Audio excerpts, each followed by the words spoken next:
जीवनामध्ये जन्माला प्रत्येक जण येतो, मरतो सुद्धा प्रत्येक जण. बरं असं कुठे पाहिलंय का तुम्ही की एखादा जन्माला आला नेलंच नाही? बरं सोपं विचार, तिकडे मला समर्थ करतो नाही मरत. बापरे आटे की बरं मला जागा मरेल मी इथे. ऐका अर्थात या लोकांचंच नाव काय? मृत्यू. हा ज्याची ते म्हणतात, आमच्या तिकडे म्हणतात पहा, जन्मल्याच्या नंतर 5वी होते पहा. तिकडे काय म्हणतात मला माहित नाही, पण 5वीच्या दिवशी असं म्हटलं जातं 7वी येते. काय करते? भविष्य येते. ज्याची 5वी झाली त्याचं वर्ष शब्द हे होणार. बरं काय सांगू मी?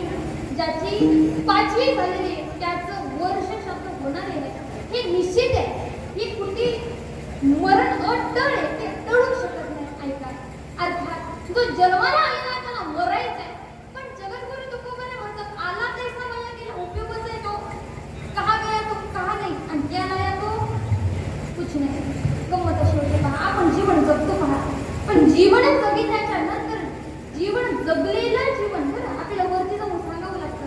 कारण आमचे नाथबाबा सुद्धा सांगतात काय उत्तर देशी. अरे तिथे उत्तर द्यायचं आपल्याला जाऊन.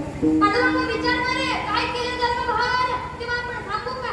काही नाही म्हणे पांडुरंग. सकाळी उठायचे आणि सकाळी उठल्याबरोबर सूर्याला अगोदर टोमणे मारायचे.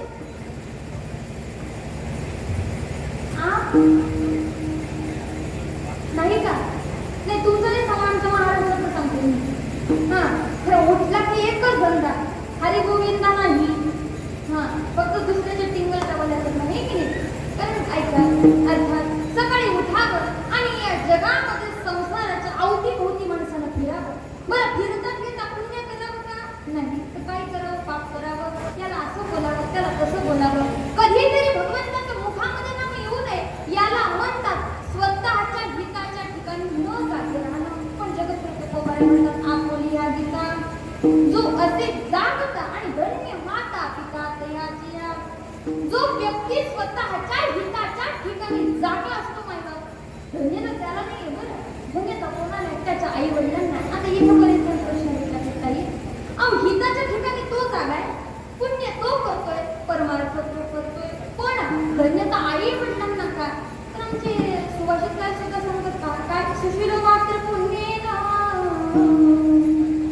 पितृपुण्येन चतुरता उदार वंश पुण्येन आत्मपुण्येन तथा. काय सुशील मात्र पुण्येन. मुलगा जर सुशील व्हायचा असेल बरं ऐका मग तर आई तुम्हाला जर मुलगा सुसंस्कारी पाहिजे असेल, तुम्हाला जर मुलगा सुशिक्षित पाहिजे असेल, सुशील पाहिजे असेल तर निश्चित पुण्य तुम्ही केलं पाहिजे. जर मुलाला चतुर बनवायचं असेल तर पुण्य यांनी केलं पाहिजे.